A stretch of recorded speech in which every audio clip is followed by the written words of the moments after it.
Olá pessoal, bom dia, boa tarde, boa noite. Vamos fazer a gravação então da primeira videoaula nossa, né? Começando essa semana. Será um vídeo por semana, seguindo o nosso cronograma de texto que está indicado lá no plano de curso, não muda nada. Então nessa semana a gente iria trabalhar o texto Significado do Lazer 1 e Significado do Lazer 2. A gente vai fazer isso aqui agora. Bom, é óbvio que a gente vai aí com o tempo tentando achar um ajuste de como gravar melhor os vídeos, que estratégia melhor para que eu possa contribuir com vocês para o estudo do texto. Nessa semana, como eu havia dito, eu vou fazer a explicação do texto. Como os textos são pequenos, eu vou fazer a leitura do texto aqui junto com vocês, e à medida que eu for lendo o texto eu vou parando para explicar. Isso pode demorar um pouco, né? Mas enfim, mas pensando em estratégias futuras aí, por exemplo, para o texto da próxima semana, o ideal é que vocês façam primeiro a leitura do texto, façam uma resenha do texto e encaminhem para mim questionamentos, para que a fala de vocês possa orientar a minha discussão no vídeo, entendeu? Eu vou gravar o vídeo não a partir do texto, mas a partir do que vocês entenderam ou não entenderam do texto.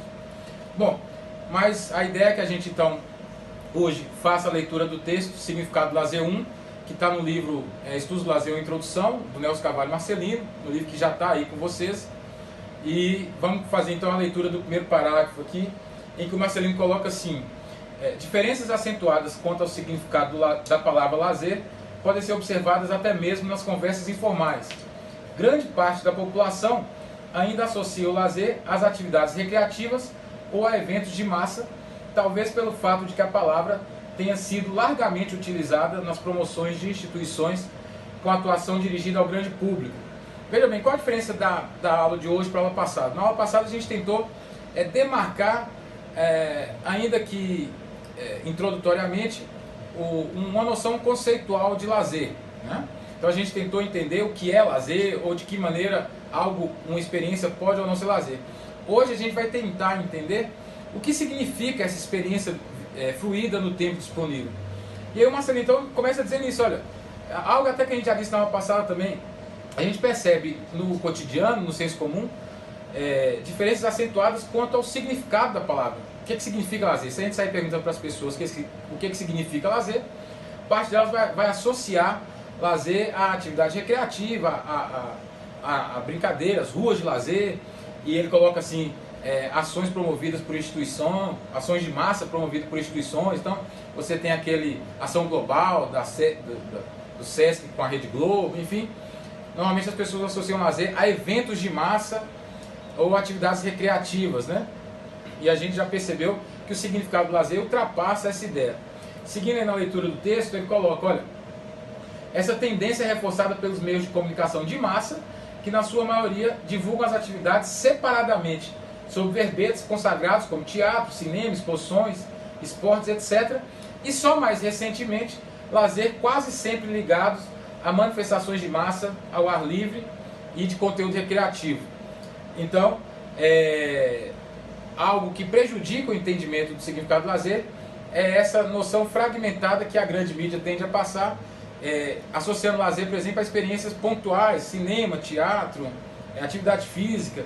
Então o senso comum associa lazer a essas experiências desvinculadas, né, de uma intencionalidade que ultrapassa o interesse do sujeito. Então, como é que você vai pensar num programa de lazer, né? Se lazer é teatro, cinema, isso. Então você tem que pensar no significado do lazer ultrapassando essa ideia de atividades fragmentadas, pontuais, né? Lazer é um conjunto de ações ligadas a dois aspectos que nós já vimos: tempo e atitude, e que os sujeitos então aderem ou não a essas possibilidades de vivência do tempo disponível, né?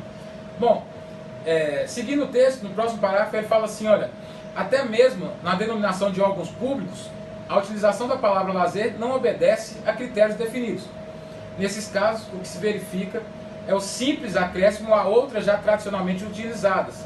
Por exemplo, seriam então secretarias ou departamentos de esporte e lazer, turismo e lazer, cultura e lazer, etc. Isso é algo particularmente interessante, né? Duas coisas para a gente perceber.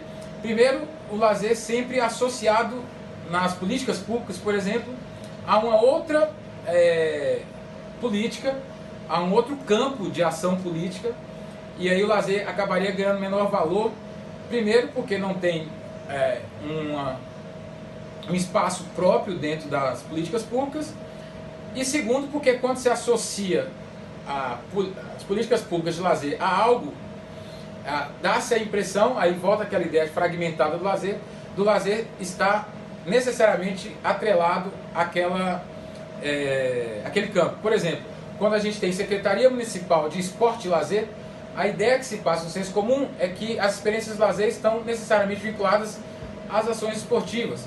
Se a gente fala Secretaria Municipal de Turismo e Lazer, passa para o senso comum a ideia de que lazer seriam experiências no campo turístico, cultura e lazer da mesma forma.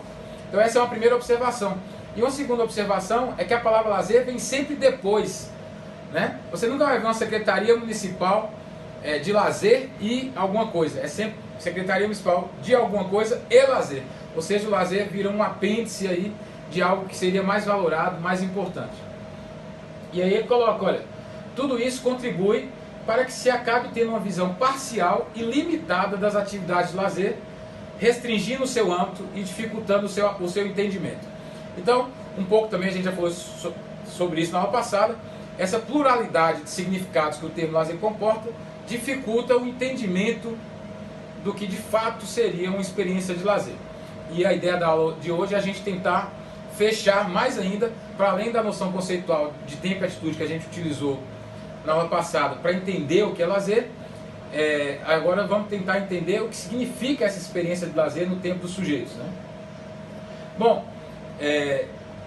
seguindo a leitura, os conteúdos do lazer podem ser os mais variados, e para que uma atividade possa ser entendida como lazer, é necessário que atenda a alguns valores ligados aos aspectos tempo e atitude sobre os quais já falamos. Então, algo que a gente já discutiu é exatamente isso. Olha, primeiro você tem uma diversidade de conteúdos enorme no campo do lazer. Então, você pode jogar futebol, ler um livro, participar de uma palestra, fazer uma viagem, enfim, várias experiências de vários conteúdos diferentes podem ser entendidos como lazer, desde que atendam aqueles aspectos tempo e atitude aos quais já falamos, né? Então isso é importante que vocês entendam. Só que só isso não basta para a gente entender se é ou não lazer. Só jogar futebol, só fazer uma viagem, não diz se essa experiência vai ser entendida ou não como lazer. Mais do que isso, o que importa na aula de hoje é qual o valor atribuído a essa experiência. Para que serve o lazer? Essa é a primeira grande pergunta da aula de hoje. Para que serve o lazer? E aí são os valores associados ao lazer. E aí a gente vai ver que esses valores estão distribuídos aí na sociedade de maneira muito específica, né? Continuando a leitura. Porém, o caráter parcial que se observa na consideração do conteúdo também é verificado quando se procura estabelecer a relação entre o lazer e seus valores. Acabei de falar sobre essa relação de lazer e seus valores. Para que serve o lazer? Descansar, recuperar as energias, distrair-se, entreter-se, recrear-se, enfim, o descanso e o divertimento são os valores comumente mais associados ao lazer. Então, se a gente perguntar para as pessoas para que serve o lazer, a grande, esmagadora maioria das pessoas vai dizer, olha, lazer serve para descansar ou para divertir. Esses são os dois valores mais comumente associados, atribuídos aí às experiências de lazer. Só que uma pergunta que eu faço, seriam só esses valores? O lazer serve só para descansar e para divertir? A gente pode entender assim? Vamos avançar no texto. Não há dúvidas de que o descanso e o divertimento são possibilidades abertas nas atividades de lazer. Ou seja, sim, as atividades de lazer proporcionam descanso e divertimento. Quando eu vou jogar futebol, quando eu vou assistir um filme, quando eu vou ler um livro, eu estou buscando, via de regra, ou descanso ou divertimento, isso é fato. A ideia, isso é verdadeiro, mas a ideia é que a gente não fique só nisso. Aí ele dá um exemplo, olha, assistindo a um espetáculo de teatro, fazendo uma viagem, participando de uma festa, são inúmeras as oportunidades para o repouso, para a higiene mental, com a quebra da rotina, a liberação da imaginação, etc, etc.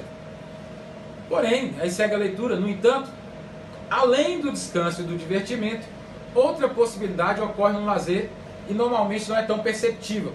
trata-se do desenvolvimento pessoal e social que o lazer enseja. Ou seja, ao descansar e ao divertir, a gente pode, qualquer experiência de descanso e divertimento, se apropriar de um conhecimento, de um desenvolvimento que antes a gente não possuía. Então, a viagem, a festa, o teatro, além de serem oportunidades de descanso e divertimento, também são oportunidades de crescimento pessoal e social.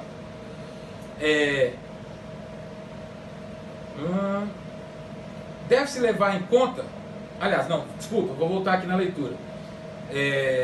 Trata-se do desenvolvimento pessoal e social que o lazer enseja, continuando, no teatro, no turismo, na festa, etc., estão presentes oportunidades privilegiadas, porque espontâneas, de tomada de contato, percepção e reflexão sobre as pessoas e as realidades nas quais estão inseridas. Então, o lazer, a experiência de lazer, porque é espontânea, porque a gente escolhe o que faz, o tempo disponível, tem uma riqueza de possibilidade, de valor, que é a gente se apropriar de um conhecimento crítico, de uma realidade que nos cerca, do mundo, a partir daquilo que a gente faz.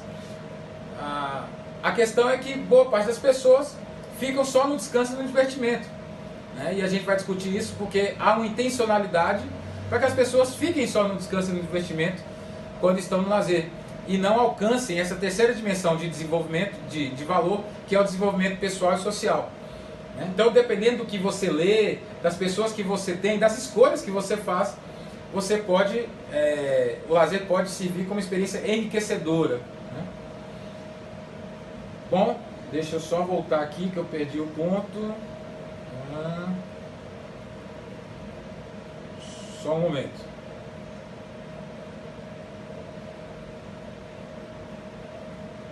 Eu voltei aqui o texto. Bom, achei. Deve-se levar em conta ainda que o conteúdo das atividades de lazer pode ser altamente educativo. Que se o conteúdo das atividades de lazer pode ser altamente educativo, também a forma como são desenvolvidas abre possibilidades pedagógicas muito grandes, uma vez que o componente lúdico, do jogo, do brinquedo, do faz de conta, que permeia o lazer, é uma espécie de denúncia da realidade, deixando clara a contradição entre obrigação e prazer. Ou seja, nessas experiências prazerosas, né, lúdicas, alegres, festivas, a nossa capacidade de enxergar o mundo também se potencializa. Então a gente se educa no lazer para, a partir do que a gente faz no tempo disponível, ter uma percepção mais ampliada da realidade. Essa é uma potencialidade do lazer, embora pouco explorada, e a gente vai discutir sobre isso, pouco explorada exatamente porque não é de interesse que as pessoas no seu tempo disponível alcancem o seu desenvolvimento. Bom, seguindo a leitura do texto, a possibilidade de escolha das atividades e o caráter desinteressado de sua prática são características básicas do lazer. Vou voltar nesse ponto que isso é muito importante. A possibilidade de escolha das atividades e o caráter desinteressado de sua prática são características básicas do lazer, ou seja, poder escolher o que fazer. E o caráter desinteressado no sentido de que eu não tenho nenhum interesse naquela experiência que não seja a satisfação que ela me proporciona. Então, desinteressado nesse sentido, né? São características básicas da experiência do lazer. No entanto, o que se observa, muitas vezes, são práticas compulsivas, ditadas por modismos ou denotadoras de status. Então, boa parte das escolhas das pessoas que fazem no tempo disponível é guiada por ou modismo ou denotador de status. Então, é bacana ir no shopping, comer McDonald's e ficar ali na praia de alimentação batendo papo, ou é bacana ir para aquele bar. Então as pessoas se movimentam nos espaços do tempo disponível, não a partir daquilo que elas necessariamente escolhem fazer, mas são guiadas compulsivamente por práticas denotadoras de status, que é bacana, ou modismo, está todo mundo fazendo, eu também vou fazer, né? Então essa já é uma estratégia que via de regra, leva à alienação e não ao desenvolvimento, né, dos sujeitos. Além disso, é marcante a presença dos componentes de produtividade. Valoriza-se a performance, o produto e não o processo de vivência que dá origem ao produto. É o próprio caráter social requerido pela produtividade, confina e adia o prazer para depois do expediente, fins de semana, períodos de férias ou mais drasticamente para a aposentadoria. Então, porque o que está... o que está guiando as experiências de lazer no tempo disponível ainda é o caráter de produtividade que a gente carrega da nossa noção de valorização do trabalho. Então a gente é educado muito para o trabalho, portanto a gente é educado muito para a produção. O quanto que a gente faz, o quanto que a gente aproveita o tempo, o quanto que a gente utiliza o tempo, não ficar parado. Então a gente é sempre mobilizado a partir dessas noções, né? E o que Marcelino fala aqui é muito interessante, como a nossa sociedade coloca o lazer sempre numa perspectiva a posteriori, né? Sempre depois do que é importante, né? A gente criou uma expressão chamada happy hour, né? Que do inglês quer dizer hora feliz. Olha só para você ver, é como se a gente tivesse um dia infeliz, porque a gente passa o dia inteiro trabalhando, para depois do trabalho a gente ter uma hora feliz, um happy hour, que é sempre depois do trabalho, né? Então a gente tem um happy hour, que é após o trabalho, a gente tem um momento de felicidade, de alegria possível, né?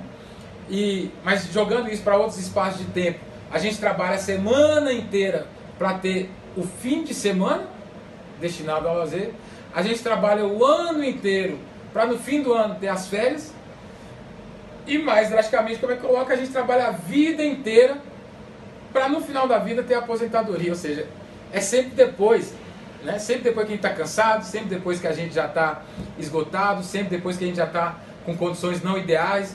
Então, o tempo destinado ao lazer é sempre um tempo, além de atrelado à ideia de trabalho, de produtividade, sempre um tempo destinado ao cumprimento dessas obrigações, né?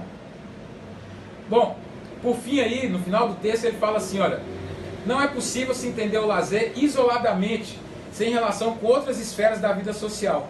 Ele, o lazer, influencia e é influenciado por outras áreas de atuação numa relação dinâmica. Não entender esse processo pode levar a alguns equívocos, que são muito comuns, que é o que a gente vai estudar agora no próximo texto. Eu vou finalizar esse vídeo aqui, só tentando entender o que nós vamos ver no texto, no vídeo a seguir, no texto a seguir, que é o significado do lazer 2, que seria o seguinte, olha, é o que a gente está se propondo a fazer, vamos entender o lazer aqui dentro da conjuntura social. Então a gente tem uma dinâmica social, dentro dessa dinâmica social a gente tem trabalho, família, educação, religião, política, lazer, enfim, uma série de fenômenos sociais, de espaços sociais que estão aqui dentro. Aí a gente vai tentar entender o lazer, pega o lazer aqui dentro, traz para cá o lazer sozinho, vamos entender o lazer. Isso não adianta. A gente precisa entender o lazer aqui, na relação que ele estabelece com família, política, escola, trabalho, enfim, a relação que o lazer estabelece com toda essa dinâmica, que é o que a gente vai tentar entender melhor a partir do próximo texto e do próximo vídeo.